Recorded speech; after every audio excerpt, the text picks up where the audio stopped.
இந்த வீடியோ யூஸ்ஃபுல்லாக இருந்தா எஸ்ன்னு சொன்னா கீழே எஸ்ன்னு சொல்லி கமெண்ட் பண்ணுங்க, நாங்கள் பார்த்து தெரிஞ்சுக்கலாம். அண்ட் இது சொல்றதுக்கான ஓப்பன் விஷயம் தான். என்ன சொன்னா நீங்க எவ்வளவு பேர் கூட கமெண்ட் பண்றீங்களோ லைக் அந்த அளவுக்கு எங்களோட வீடியோ வந்து கூட சஜஸ்ட் ஆகும், நிறைய பேருக்கு அது யூஸ்ஃபுல்லாக இருக்க போது.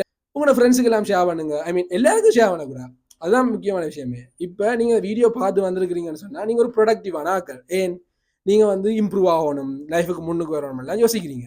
ஸோ இந்த மைண்ட் செட்டில் இருக்கிற உங்களோட ஃப்ரெண்ட்ஸுக்கு ஷேர் பண்ணுங்க. ஸோ அப்படிப்பட்ட ப்ரொடக்டிவான பீப்புளாக எங்களுக்கு தேவை, ரைட்? ஸோ ஒரு குவாலிட்டி பீப்புள், இந்த ப்ரொடக்டிவ் பீப்புளாக குவாலிட்டி பீப்புள்னு சொல்லுவாங்க. ஸோ அப்படி ஒரு குவாலிட்டி பீப்புளான் எங்கண்ட இந்த கம்யூனிட்டிக்கு தேவை. இந்த வீடியோவில் நான் என்னதை பற்றி கேட்க போறேன்னு சொன்னால் ஓவர் திங்கிங்கை பற்றி கேட்க போறேன். இப்போ இந்த ஓவர் திங்கிங்ன்ற பிரச்சனை வந்து எங்களில் நிறைய பேருக்கு இருக்கும். அண்ட் பர்சனலி எனக்கு ஏல் படிக்க இருந்தது. இந்த ஓவர் திங்கிங்ன்ற பிரச்சனை வந்து ஏன் எங்களுக்கு இருக்குன்னு கேட்டீங்கன்னு சொன்னா சிம்பிள். ஒன்று என்ன யோசிப்போம், பாஸ்டை பற்றி யோசிப்போம், மற்றது வந்து ஃபியூச்சரை பற்றி யோசிப்போம், ப்ரெசென்ட்டை பற்றி யோசிக்க மாட்டோம். அண்ட் ப்ரெசென்ட் நாங்கள் என்னத்துக்கு யூஸ் பண்றோம்னு சொன்னா ஓவர் திங்க் பண்றதுக்கு யூஸ் பண்றோம். அது ரொம்ப ரொம்ப தப்பு. அதை நான் எப்படி சொன்னா டீட்டெயிலாக சொல்றேன். இப்போ ஒன்று பாஸ்டை பற்றி யோசிக்கிறோம், ஒன்று ஃபியூச்சரை பற்றி யோசிக்கிறோம். ஃபியூச்சரை பற்றி யோசிக்க கூடாதுன்றதுக்கு ஒரு விஷயம் நான் சொல்றேன். அண்ட் பாஸ்டை பற்றியும் யோசிக்க கூடாதுன்றதுக்கு எந்த லைஃப் எக்ஸ்பீரியன்ஸை வச்சு உங்களுக்கு ஒரு விஷயத்தை நான் சொல்றேன். ஸோ ரைட், இப்போ ஃபியூச்சரை பற்றி யோசிக்கிற அந்த விஷயம் எப்படின்னு சொன்னால், இப்போ நாங்கள் யூனிவர்சிட்டி ஆஃப் பேராதனியில் படிக்கிறோம். நிறைய ஸ்டெப்ஸ் ஏற வேண்டி வரும். ஸ்டெப்ஸ் மீன்ஸ் இப்போ ஒரு 10-15 ஸ்டெப்ஸ் அப்படி இல்லை, நிரம்ப ஸ்டெப்ஸ் ஏற வேண்டி வரும்.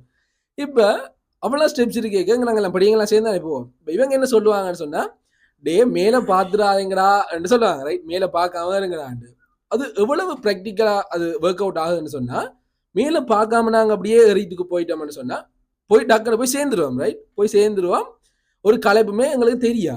ஆனால் நாங்கள் ஏறிக்கொண்டு இருக்கேங்க மேலே பாவமாக இருந்தால் லைக் ஒரு ஒரு இது வந்துடும், ஒரு களைப்பு வந்துடும். மற்றது ஏற கொஞ்சம் கஷ்டமாக இருக்கும். அதை பார்த்துக்கொண்டு இருந்து ஏறினோம்னு சொன்னால் ஏற கஷ்டமாக இருக்கும். அப்படின்னு சொன்னால் ஐயோ இவ்வளவு இருக்கே என்ற அந்த ஃபீலிங்கில் வந்து எங்களால் சரியாக ஏறியலாமல் இருக்கும். ஸோ அதை தான் நான் உங்களுக்கு சொல்லுவேன். இப்போ மேலே பார்த்துக்கொண்டு ஏறிக்க ஐயோ இவ்வளவு இருக்கேன்னு சொல்லி எங்களுக்கு ஒரு ஒரு டிமோட்டிவேஷன் வந்துடும், இவ்வளவு இருக்கேடாண்டு. அதே தான் உங்களுக்கு. இப்போ நீங்கள் ஒரு கோல் ஒன்று செட் பண்ணியிருப்பீங்க, ரைட்? ஒரு கோல் ஒன்று செட் பண்ணியிருப்பீங்க. இப்போ அந்த கோலை ஏறுறதுக்கு வந்து உங்களுக்கு நிறைய ஸ்டெப்ஸ் இருக்கு. இம்ப்ரூவ் ஆகி ஒரு ஸ்டெப் பை ஸ்டெப்பாக அந்த கோலை நீங்கள் ரீச் பண்ணலாம். இப்போ நான் உங்களுக்கு என்ன சொல்லுவேன்னு சொன்னால், நீங்கள் அந்த ஸ்டெப்ஸை தான் பார்க்கணுமே தவிர அந்த கோலை பார்க்கக்கூடாது. இப்போ இதை நான் இன்னும் ஒரு விஷயம் சொல்ல யோசிச்சா, 2 டைப்பான ஸ்ட்ரெஸ் இருக்கு, ரைட்? ஒன்று குட் ஸ்ட்ரெஸ்ன்னு சொல்லுவாங்க, மற்ற பேட் ஸ்ட்ரெஸ்ன்னு சொல்லுவாங்க. இது எந்த தியரி இல்லை, ஓகே? இது ப்ராக்டிக்கலாகவே இப்படி ஒரு விஷயம் இருக்கு. இப்போ குட் ஸ்ட்ரெஸ்ன்னு சொல்ற அந்த விஷயம் எப்படின்னு சொன்னா, அந்த ஸ்ட்ரெஸ் வந்து உங்களை மோட்டிவேட்டடா வச்சிருக்க போகுது. இப்போ ஒரு கோல் வந்து ஃபிக்ஸ் பண்ணிட்டீங்க, அந்த கோலை ரீச் பண்ணணும்ன்ற ஆசை இருக்கணும். மற்றது வந்து அந்த ஒரு சின்ன ஒரு பயம் இருக்கணும், ஓகே? இந்த ஃபியூச்சரை பற்றி ஒரு சின்ன பயம் இருக்கணும். அதை வந்து குட் ஸ்ட்ரெஸ்ன்னு சொல்லுவாங்க. இப்போ யோசிச்சு பாருங்க, ஃபியூச்சர்ல ஒரு கோலுமே இல்லாம ஒரு கவலையுமே இல்லாம சும்மா திரியிறாங்கன்னு சொன்னா லைக் அது எங்களுக்கு தேவையில்லை.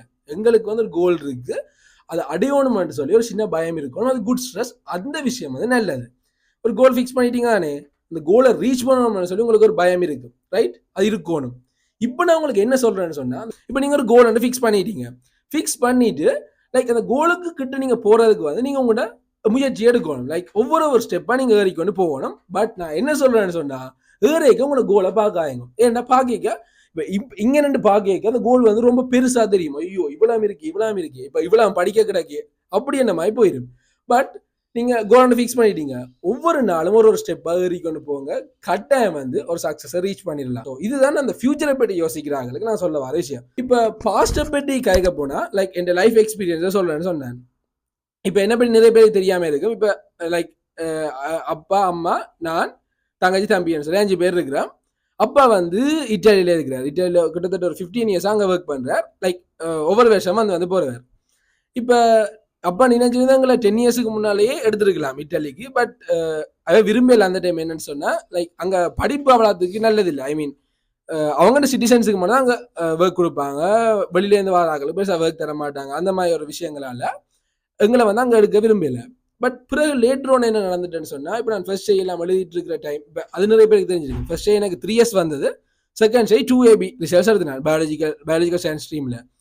இப்போ ஃபர்ஸ்ட் டைம் முடிச்சுட்டு இருக்க ட்ரை பண்ணினது, ரைட்? வெளிநாட்டுக்கு போக ட்ரை பண்ணினது, இட்டாலிக்கு போக ட்ரை பண்ணினது.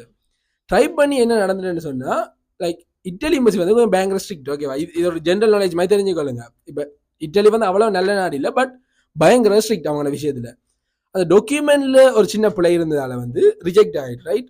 அப்படியே ரிஜெக்ட் ஆயிட்டு அந்த டைம் வந்து எல்லாருக்குமே பயங்கர கவலை, லைக் ஒரு மாதிரி டவுனா ஃபீல் பண்ணி ஒரு மாதிரி பயங்கர கவலையில இருந்தேன்.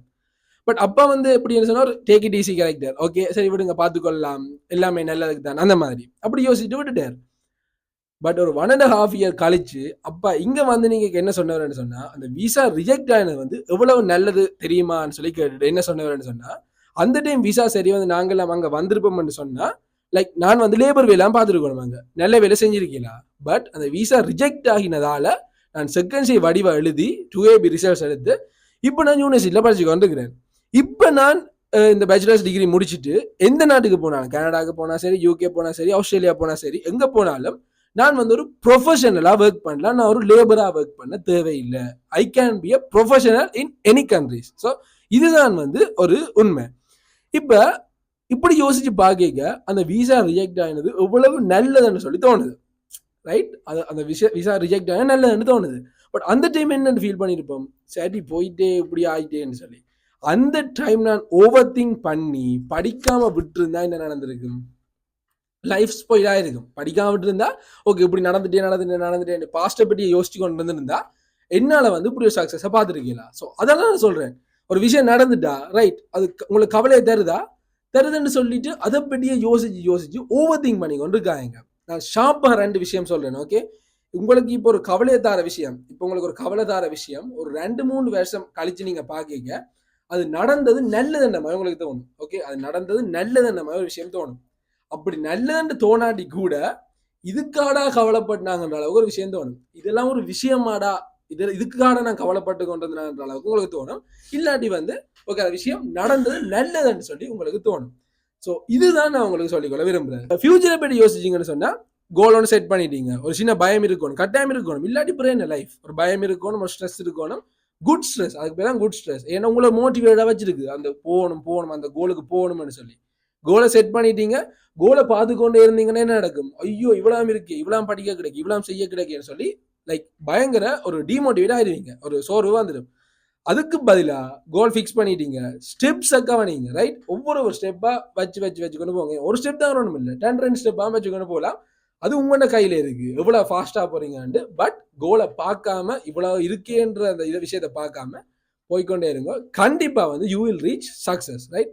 டெஃபினட்டா அதுல எந்த விதமான மாற்றமும் இல்லை. இப்ப இருக்கிற ப்ரெசென்ட்டை வந்து நீங்க 100% யூஸ் பண்ணணும். இந்த ஓவர் திங்கிங்ன்ற விஷயம் உங்களுக்கு விளங்கி இருக்குமென்னா ஃப்ரெண்ட்ஸ், பாஸ்டை பற்றி யோசிக்காதீங்க, ஃபியூச்சரை பற்றி யோசிக்காதீங்க, ப்ரெசென்ட்டை பற்றி யோசிங்க. கோல் ஃபிக்ஸ்ட், ஸ்டெப்ஸை கவனிங்க, போய்கொண்டே இருங்க. You will definitely reach your goal, right? நீங்க நிச்சயமா வந்து அந்த கோலை வந்து அச்சீவ் பண்ணுவீங்க. ஓகே, ஸோ நான் சொல்ல வந்த விஷயம் எல்லாம் சொல்லி முடிச்சுட்டேன்னு நினைக்கிறேன். உங்களுக்கு விளங்கி இருக்க முடியும் என்ன நம்புறேன். இப்போ எங்களுக்கு நீங்க ஒரு விஷயம் செய்யணும்னு யோசிச்சா மறக்காம இந்த மாஸ்டர் மைண்ட் சேனலை சப்ஸ்கிரைப் பண்ணி விடுங்க. இது எங்களுக்கு மட்டும் ஒரு சப்போர்ட் இல்லை, லைக் உங்களுக்குமே யூஸ்ஃபுல்லான. என்ன சொன்னா நீங்க இந்த மாதிரி நிறைய யூஸ்ஃபுல்லான கண்டென்ட்ஸ் வந்து ஃபியூச்சர்ல பார்க்க போறீங்க. அண்ட் நாங்கள் நிறைய பிளான்ஸ் வச்சிருக்கோம். ஓகே, இந்த விஷயம் வந்து உங்களுக்கு யூஸ்ஃபுல்லாக இருக்குன்னு சொல்லி நம்புறேன். ஸோ மறக்காம இந்த மாஸ்டர் மைண்ட் சேனலை சப்ஸ்கிரைப் பண்ணி விடுங்க. அது எங்களுக்கும் சப்போர்ட்டா இருக்கும். அண்ட் நீங்களும் நிறைய யூஸ்ஃபுல்லான இன்ஃபர்மேஷன்ஸ் பார்க்க போறீங்க. இப்போ ஏழுக்கு பிறகு என்ன செய்யலாம் அப்படி எல்லாம் நாங்கள் நிறைய விஷயம் யோசிச்சு வச்சிருக்கிறோம். அண்ட் இப்போ வந்து இப்போ நீங்க நிறைய பேர் வந்து இந்த 4 months எக்ஸாம் எழுத போறீங்க. ஸோ உங்களை நாங்கள் அப்படியே ஃபாலோ பண்ணிக்கணும் வேலை போறோம்லாங்குதா. இப்போ நீங்க 7 எக்ஸாம் எழுதி முடிச்சோன்னா 7க்கு பிறகு நீங்க என்ன செய்யலாம்னு சொல்ல போறோம்.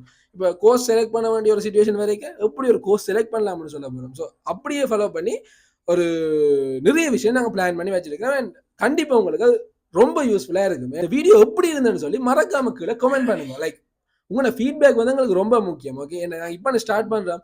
ஸோ அங்கே உங்களோட ஃபீட்பேக் மூலியமாக தான் நாங்கள் எங்களை டெவலப் பண்ணிக்கொள்ளலாம். எப்படியான விஷயங்கள் போடலாம், அப்படியான விஷயங்கள் எங்களால் யோசிச்சு கொள்ளக்கூடிய மாதிரி இருக்கும். ஸோ இந்த வீடியோ யூஸ்ஃபுல்லாக இருந்தான்னு சொல்லி மறக்காம கீழே கமெண்ட் பண்ணுங்க. ஒரு ஜெஸ் அது போடுங்க, ரைட்? இந்த வீடியோ யூஸ்ஃபுல்லாக இருந்தா எஸ்ன்னு சொன்னால் கீழே ஜெஸ்ன்னு சொல்லி கமெண்ட் பண்ணுங்க. நாங்கள் பார்த்து தெரிஞ்சுக்கொள்ளலாம். அண்ட் இது சொல்றதுக்கான ஓப்பன் விஷயம் தான். என்னன்னு சொன்னால் நீங்கள் எவ்வளோ பேர் கூட கமெண்ட் பண்ணுறீங்களோ லைக் அந்த அளவுக்கு எங்களோட வீடியோ வந்து கூட சஜஸ்ட் ஆகும். நிறைய பேருக்கு அது யூஸ்ஃபுல்லாக இருக்க போது உங்களோட ஃப்ரெண்ட்ஸுக்கு எல்லாம் ஷேர் பண்ணுங்க. ஐ மீன் எல்லாருக்கும் ஷேர் பண்ணக்கூடாது, அதுதான் முக்கியமான விஷயமே. இப்போ நீங்கள் வீடியோ பார்த்து வந்திருக்கிறீங்கன்னு சொன்னால் நீங்கள் ஒரு ப்ரொடக்டிவான ஆக்கள். ஏன் நீங்கள் வந்து இம்ப்ரூவ் ஆகணும், லைஃபுக்கு முன்னுக்கு வரணும்லாம் யோசிக்கிறீங்க. ஸோ இந்த மைண்ட் செட்டில் இருக்கிற உங்களோட ஃப்ரெண்ட்ஸுக்கு ஷேர் பண்ணுங்க. ஸோ அப்படிப்பட்ட ப்ரொடக்டிவான பீப்புளாக எங்களுக்கு தேவை, ரைட்? ஸோ ஒரு குவாலிட்டி பீப்புள், இந்த ப்ரொடக்டிவ் பீப்புளை குவாலிட்டி பீப்புள்னு சொல்லுவாங்க. ஸோ அப்படி ஒரு குவாலிட்டி பீப்புளான் எங்கண்ட இந்த கம்யூனிட்டிக்கு தேவை. அண்ட் அவங்களுக்கு இந்த வீடியோ ஷேர் பண்ணுங்க அண்ட் மேக்ஸிமம் கமெண்ட் பண்ணுங்க. நிறைய பேருக்கு சஜஸ்ட் ஆகி எங்களுக்கு நிறைய சப்போர்ட் கிடைக்கும். அண்ட் சொன்ன மாதிரி தான் ஒரு நல்ல விஷயம் செஞ்சா க்ரோ ஆகிறது ரொம்ப கஷ்டம். ஓகே, நல்ல விஷயம் செஞ்சா க்ரோ ஆகிறது ரொம்ப கஷ்டம். அண்ட் அதுக்கு உங்களோட சப்போர்ட் எங்களுக்கு தேவை. அண்ட் தேங்க்யூ ஃபார் வாட்சிங் திஸ் வீடியோ.